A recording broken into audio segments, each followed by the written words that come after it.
அந்த ரதத்தையை ஓட்டக்கூடியதான சாரதி அவரையும் கொடுக்குறான். அதனால் இந்திரனுடைய ரதத்தை உபகாரமாக கொடுக்குறான். ஆண்டாள் சொல்கிறா அந்த பாசுரத்தில், மாதலி தேர் முன்பு கோள் கொள்ள மாயணி ராவணன் மேல். மாதலி தேர் முன்பு கோள் கொள்ள மாயணி ராவணன் மேல். சரமாரி தாய்த்தலையற்றற்று வீழ தொடுத்த தலைவன் வரவெங்கும் காணேன். ஆண்டாள் கிருஷ்ணானுபவத்தில் இருக்கா இல்லையா? சில இடத்துல இந்த பாசுரம் நாச்சியார் திருமொழியில் வருது, சில இடத்துல ராமனை அனுபவிக்கிறா, சில இடத்துல கிருஷ்ணனை அனுபவிக்கிறா. அப்போ அந்த யுத்தம் நடக்கிறது அவளுக்கு ஞாபகம் வருது போல் இருக்கு ஆண்டாளுக்கு. அதனால மாதலி தேர் முன்பு கோள் கொள்ள, மாதலின்னா அந்த தேரோட்டி அந்த மாதலி என்ன பண்ணுறான், அந்த ரதத்தை இந்திரனுடைய ரதத்தை எடுத்துட்டு போய் ராமனை எழுந்துருள பண்ணிட்டு ஜல் ஜல் ஜல் ஜல்னு போய் ராவணன் முன்னாடி போய் நிற்கிறானாம். முன்பு தேர் கொள்ள மாயனி ராவணன் மேல் சரமாரி தாய் தலையற்றற்றி வீழ தொடுத்த தலைவன் வரவெங்கும் காணேன்.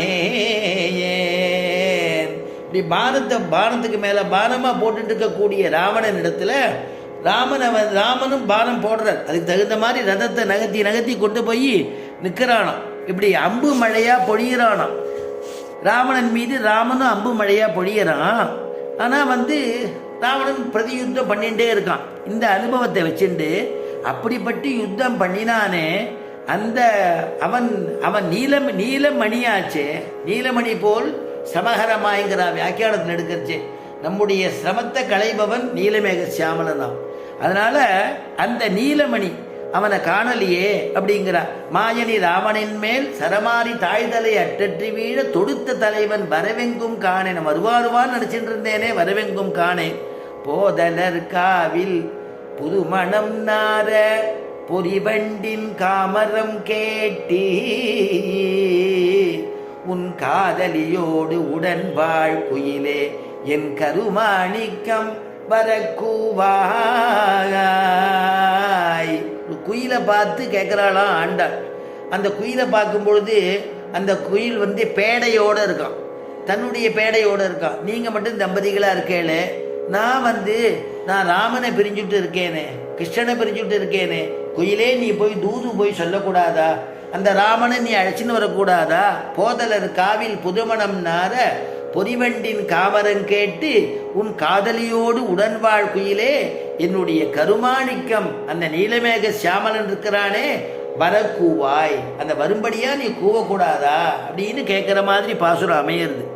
அப்படி ரெண்டு பேரும் யுத்தம் பண்ணுறாளாம். ஆண்டாள் மற்றொரு பாசுரத்தில் திருப்பாவையில் கேட்குறா, இந்திராதி தேவதைகள்லாம் ரெண்டு பேரும் யுத்தம் நடந்துட்டுருக்கு. இந்திரன் ரதத்தை கொடுத்துருக்கா. இந்திராதி தேவதைகள்லாம் ஜெயகோஷம் போடுறா, ராமன் பக்கம் ஜெயகோஷம் பண்ணுறா. ராமனுக்கு வெற்றிங்கிறா, அவனுக்கு சுக்ரீவனுக்கு வெற்றி ஏற்படணும்னு மாணவர்கள்லாம் அவள் ஜெயகோஷம் போடுறா. அவளும் ஒரு படம் வந்திருக்கா. அதனால ஜெயத்யதிபலோ ராமஹா லக்ஷ்மணஸ்ச மகாபலஹா ராஜா ஜெயதி சுக்ரீவஹா ராகவேணாபிபாலிதஹா ஜெயத்யதிபலோ ராமஹா. ராமனுக்கு வெற்றி, இளைய பெருமாள் லக்ஷ்மணனுக்கு வெற்றி ஏற்படணும், மகாராஜா சுக்ரீவனுக்கு வெற்றி ஏற்படணும் அப்படின்னு வானராள்லாம் கோஷமிடுறா. அதே மாதிரி தேவர்கள்லாம் ராமனுக்கு வெற்றி கிடைக்கிறோம்னு கோஷம் போடுறா. ராவணாதிகள் ஒரு பக்கம் அவளுடைய ராட்சசர்கள்லாம் ராவணனுக்கு ஜெயகோஷம் போடுறாளாம். இப்படி ரெண்டு பக்கமும் நடந்துட்டு இருக்கான். இந்த அம்பு போடுற விஷயத்த இப்போ சரமாக அம்பு போடுறான்னு சொல்கிறா இல்லையோ, அதை ஆண்டாள் திருப்பாவையில் அனுபவிக்கிறா. ஆழி மழை கண்ணா ஒன்று நீ கை கரவேல். ஆழி மழை கண்ணா ஒன்று நீ கை கரவேல். அந்த பாசுரம் சொல்லிகிட்டே வரும் பொழுது ஆழி போல் மின்னி வலம்புரி போல் நின்றதிருந்து தாழாதே சார்கம் உதைத்த சரமழை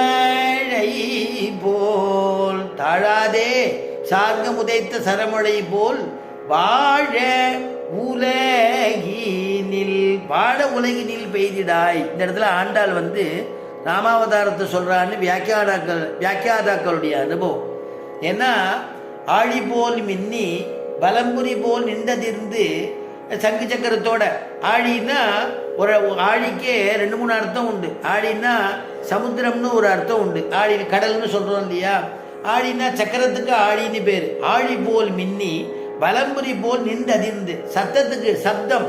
அந்த பலம்புரி துவாந்தம், கிருஷ்ண துவாந்தம் பண்ணினா 14 லோகமும் நடுங்கிறதாம். அதனால ஆழி போல் மின்னி பலம்புரி போல் நின்றதிர்ந்து தாழாதே சார்கம் உதைத்த சரமழை போல். சார்கம்னா கையில தனுசு வச்சுட்டு இருக்கார் ராமபிரான். அந்த தாழாதே சார்கம் உதைத்த சரமழை போல், சரம்னா அம்பு, அம்பு மழையை போல அப்படி ராமன் பானங்களா போட்டான யுத்தத்துல அந்த ராட்சசாலாம் அழிஞ்சு போயிடுறா, அத்தனை பேரையும் அழிக்கிறான். அப்ப அழிக்கிறா. அங்கே ஆண்டாள் சொல்றா, தாழாதே சார்கம் உதைத்த சரமழை போல். அந்த ராமன் வந்து ராட்சசால அழிக்கணுங்கிறதுக்காக அம்பு மழை போட்டான். ஆனா மழையை வேண்டிட்டு சொல்றா ஆண்டாள், சொல்றா பர்ஜன்ய தேவதையை பார்த்து, அம்மா பர்ஜன்ய தேவதையை கூட்டி ஆக்ஞாபிக்கிறா. தாயார் பிராட்டியாச்சே, பூமி பிராட்டி தானே ஆண்டாள். அவ வந்து ஆக்ஞ கட்டளை இடுறா பர்ஜன்ய தேவதையை பார்த்து, நீ வந்து அவன் வந்து எல்லாரும் ராமபிரான் போட்ட சரமனை எல்லாரும் அழியணும்னு போட்டா, நீ போடக்கூடியதான அம்பு எல்லாரையும் வாழ வைக்கணும். அதாவது அந்த சரம் எப்படி வந்ததோ அந்த மாதிரி இருக்கலாம், அவ்வளவு வேகமா மழை வரலாம். ஆனா வாழ உலகினில் எல்லாரும் வாழும்படியா மழை பெய்யணும், அன்பு மழை பெய்யணுங்கிறா. அம்பு மழை இல்லை, அம்பு மழை ராமன் போட்டது, அன்பு மழை தாயார் சொல்றது.